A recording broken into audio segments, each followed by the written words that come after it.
Today, the rain has stopped. My students are gone, the classroom empty. I drive home, the world washed clean. I think about promises ours, and the one I made to remember. I did my best. I kept them alive in stories. As I turn onto my street, a deer leaps out. I swerve. The car skids, time slows. In the quiet after, I see them, Jay, Mike, Chris, waiting on the old court, young again. I am no longer the last of four. I am just the fourth. The promise wasn't to meet in 10 years, but at the end, the rain has stopped. The last drops fall like tears, but they are not sad. A story has ended. A long wait is over. The lesson I leave: life is precious and fleeting. What matters is not what you achieve, but who you share it with. Hold your friends close. Forgive, celebrate, cherish. In the end, friendships are all we keep. Take care of each other. The game is over. We are all home. And the promise is kept. Years passed. I became a teacher, a father, but part of me stayed on that old court.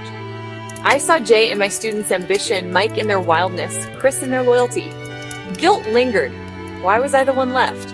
I'd visit the overgrown court, remembering laughter, promises, and loss. We thought we were promising to meet again, but really we were promising to remember. That was my duty now. My students would ask about my youth.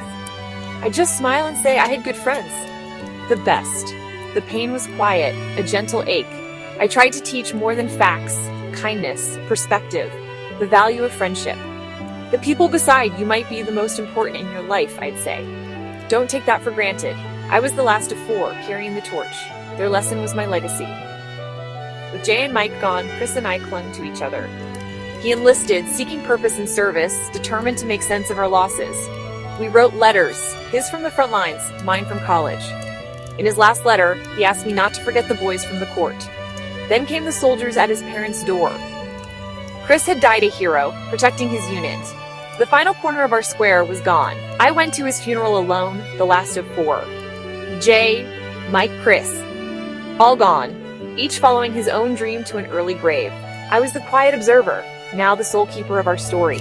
I looked at the flag on his coffin and remembered his words. Don't forget us. I couldn't.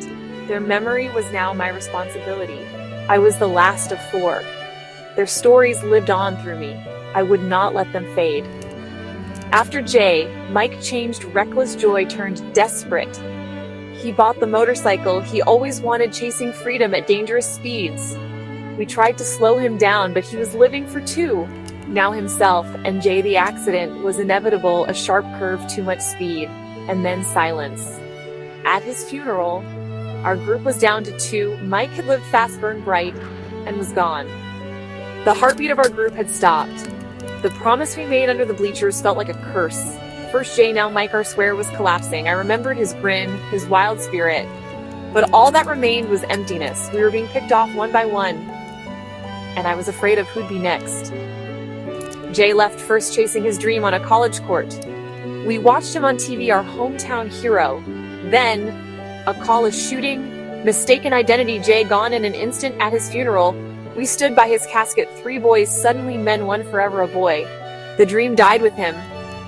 We returned to our old court, now overgrown. Silent Jay was supposed to prove dreams could come true. Instead, we learned how fragile life is. The first corner of our square was gone. We were unsteady, afraid the world felt darker, and nothing would ever be the same. We were a team, Jay, Mike, Chris, and me on a battered court that felt like Madison Square Garden. I was the thinker. The quiet one, Jay, was the star. Destined for greatness, Mike was the wild card chasing thrills, always pushing us to live louder. Chris was the rock, steady and loyal, dreaming of service and honor. One stormy night, we promised to always be there for each other, to return in 10 years and see where life had taken us. NBA star, daredevil soldier, and the writer. We thought our bond was unbreakable, but life isn't written in stone. It's written in sand. And the tide always comes in. We were four corners of a perfect square. We believed nothing could break us. We were wrong. That was the beginning. The rain hammered the classroom window, pulling me from the lesson plan. My students watched, waiting for history, but the rain had its own story. I set down my chalk. History isn't just about others, I told them. It's about us. our choices, our losses. The rain was a reminder, beginnings, endings, promises made long ago. I saw my friends, Jay, Mike, Chris. 4 boys who thought they'd be brothers forever. We made a promise, huddled under stormy skies, believing it would protect us from anything. Let me tell you about those boys, I said, my eyes on the rain.